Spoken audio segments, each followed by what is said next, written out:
Hey, it's Yuka. Today we have the brand new M4 MacBook Air to test out.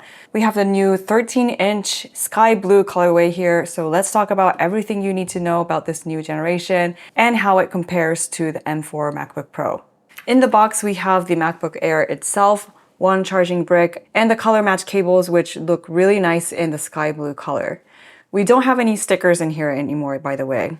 Other than that, it is the same very thin, beautiful, all flat design. Sky blue is of course the new color, and it is a very subtle blue that feels like a matte metallic color, and it changes hue depending on how the light is hitting it. Compared to the blue in the iPad Air, which is also very subtle, the iPad Air looks more on the navy side. I think the sky blue is really pretty, but I do wish it was a little bit more saturated, like the iPhone 16 ultramarine blue. Like, how cool would that be? The other colors available are silver, starlight, and midnight, and the space gray is not available, at least for this generation of MacBook Airs. M4 MacBook Air is available in 13.6-inch and 15.3-inch liquid retina displays with 500 nits of brightness.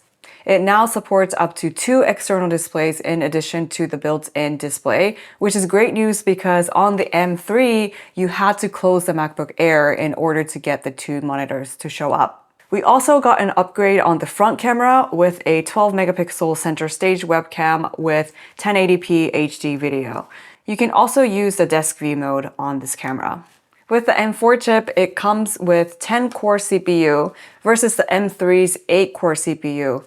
The GPS configuration base is 8-core and available up to 10 cores.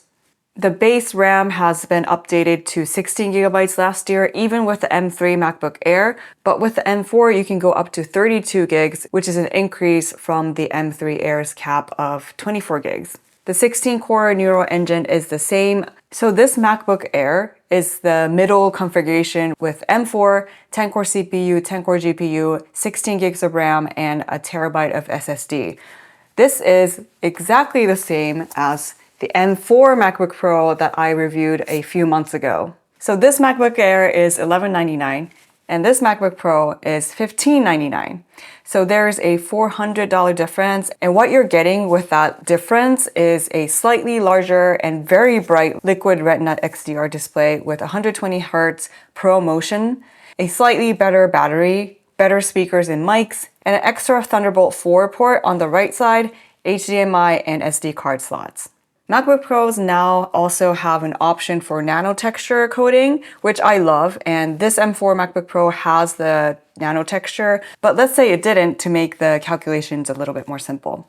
So those are really amazing features on the MacBook Pro, and I think it's definitely worth the $400 if you value any of these features in your workflow. But if not, the M4 MacBook Air is an amazing option for the same exact chip.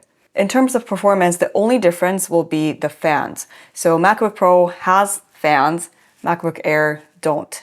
So if you're rendering something for a really long time, for example, that's where it might start to make a difference, but I would say it's a pretty small difference. So every year when I review the MacBook Airs, I would always say that it's a great machine for students and people who do light tasks like web browsing or occasional creative tasks like video editing.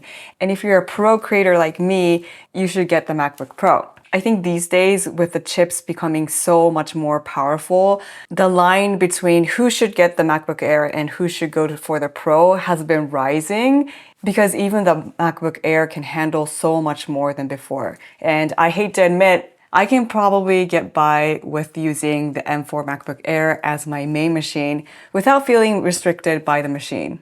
I edit these videos in 4K. Sometimes they're long, sometimes they're in log, and I have to color grade them. But I've been really happy with the M4 MacBook Pro, even though from my previous video, we know it's not as fast at rendering videos compared to the M1 Max. If I did switch from the Pro to the Air as my main machine, I think the one thing I will miss the most is not having the SD card slot. But if I compare that inconvenience with a $400 difference and having a lighter laptop in this beautiful sky blue color, I could definitely be convinced pretty easily. I hope you enjoyed this quick review. Make sure you're subscribed for more tech and creativity videos like this one if you aren't already, and I will see you in the next video. Bye!